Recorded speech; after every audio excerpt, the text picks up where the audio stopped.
10. duruşmada yine hepimiz buradaydık. Bütün duyarlı, hassas insanlar da buradaydı. Bu arada sizin vesilenizle hepsine de teşekkür ediyoruz. Maalesef yine yanılmadık. Değişen bir şey de olmadı. Duruşmada somut hiçbir gelişme olmadı.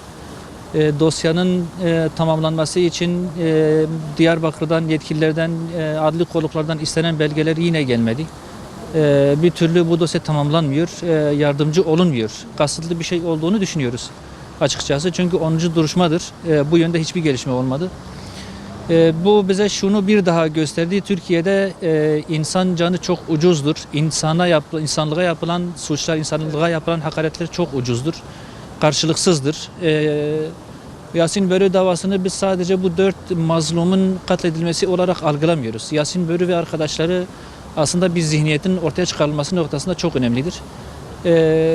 Türkiye'de devlete yönelik suçlar işlendiği zaman bakıyoruz ki çok hızlı, ivedi bir şekilde bunlar süreç sürdürülüyor. Suçlular yakalanıyor, adliyenin, yargının önüne çıkarılıp hemen cezalandırılabiliyorlar, bitirebiliyorlar. Ancak insanlığa karşı yapılan suçlar, inancaya karşı yapılan suçlar, halka karşı yapılan suçlar noktasında devlet mekanizması çok ağırdır. Ve genelde bu yönde işlenen suçların tamamı karşılıksız kalıyor. Yasin Börü ve arkadaşları ve onun bu alanda o dönemde işlenen diğer suçların tamamı aslında ciddi bir insanlık suçudur ve belki de bu nedenle karşılıksızdır, sahipsizdir. Sahip çıktığını iddia eden bazı siyasi odaklar da gördük aslında. Yalnız bunların da formaliteden öteye geçmeyen bir destekleri oldu.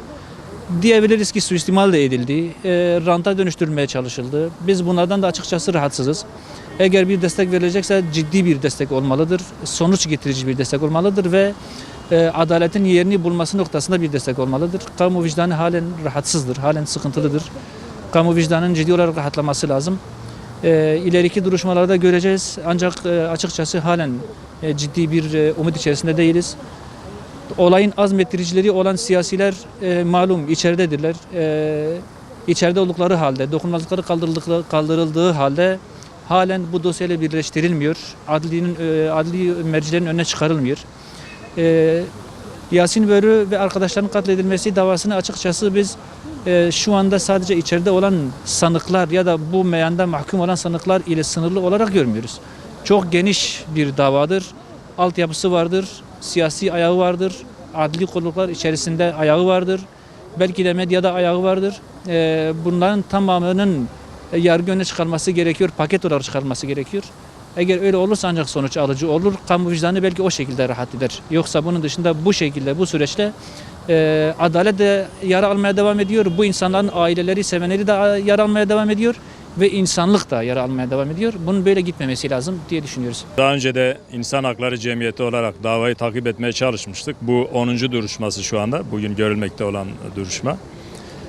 Tabii ki 6-8 Ekim olayları diye isimlendirilen olaylarda 2014 yılında vahşice bir katliam gerçekleşmişti Diyarbakır'da. Bu katliam gizli bir katliam değildi. Aleni bir şekilde şehir merkezinde, büyük şehrin göbeğinde yüzlerce insanın şahit olduğu ve yüzlerce insanın bu katliama dahil olduğu bir olaydı. Bununla ilgili yargılama yapılıyor. Maalesef ve maalesef şu anda duruşmadan sonra yapılan açıklamada da bildirildi. 21 tane tutuklu sanık mevcut. Oysa bu olay 21 kişi tarafından değil, yüzlerce kişi refakatinde dahliyle işlenmiş olan bir cinayet, bir katliam.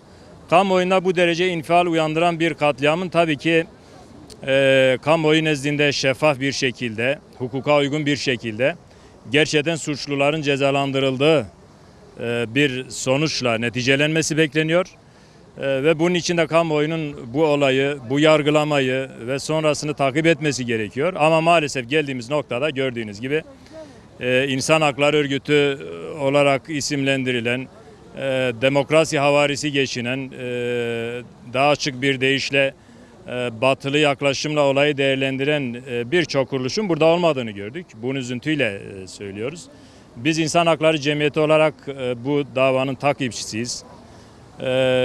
Bunun takipçisi olmamız gerekiyor. Çünkü bu yapılanlar, bu vahşetler, bu cinayetler cezasız kalırsa, karşılıksız kalırsa Bunun bazılarına cesaret vereceğini, bu cürmün belki de benzerlerinin daha da olacağını düşünüyoruz. Kamuoyunun bunu hassasiyetle takip etmesini istiyoruz. Sivil toplumun bunu takip etmesini istiyoruz.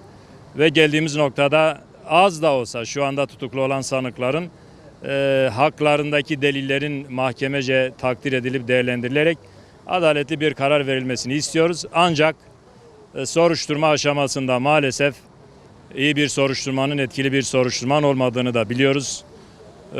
En azından mahkeme şu andaki haliyle mevcut delilleri toplamalı. O soruşturma aşamasındaki eksiklikler bu şekilde telafi edilmeli diye düşünüyoruz. Bunun için de etkili bir soruşturmada elde edilemeyen delillerin en azından kovuşturma aşamasında toplanmasını ve karar verilmesini bekliyoruz. Eğer bu işin içinde olmasak veya dışarıdan bir takım insanlar ilk defa dinliyor olsa şimdi şurada ne zannederler biliyor musunuz? Allah Allah ya içeride yani 20-25 tane masum çocuk tutulmuş, getirilmiş 2 yıl içeride tutuluyor zannederler. Yani öyle bir savunma veya öyle bir algı operasyonu var. Ama elhamdülillah insanımız biliyor, milletimiz biliyor bu işin nasıl başladığını. Yani sadece fotoğraf son anda şu andaki son mahkemedeki fotoğraf değil. Yani bu işin içerisinde yani dünyada yani gerçekten görülmemiş, emsali olmayan bir katliam yapılmıştır. Yani öldürülme şekliyle. Biz birileri bunu unutmuş olabilir ama Müslümanlar bunu unutmamıştır. Yani Yasinlerin davası dikkat ederseniz büyüyor. Yani gittikçe büyüyor. Allah unutturmayacaktır. Yani büyüyecektir bu dava. Bir defa insanımız vicdanında mahkum etmiştir. Yani o demir taşları bilmem neleri zaten insanımız biliyor. Vicdanında zaten mahkum etmiştir, suçludur. Yani bütün yani sağduyulu insanlar, Müslümanlar nezdinde yani bu insanlar katildir zaten. Onlar hükmünü vermiştir. Yani bu yavrularımızın katilleri sadece o basit tetikçiler değildir elbette. Ve bunun kararını insanımız vermiştir. Ama adliye koridorlarında da mahkemelerde de bu tecelli edecektir bir gün. Ona inanıyoruz. Bir gün yani bir gün şundan bundan hesaba çekilenler şu anda başka şeylerden hesaba çekiliyorlar, yolsuzluklardan bilmem. Ama bir gün Yasinlerden dolayı da siz aslında Yasinlerin katilisiniz diye de hesaba çekileceğine inanıyorum ben.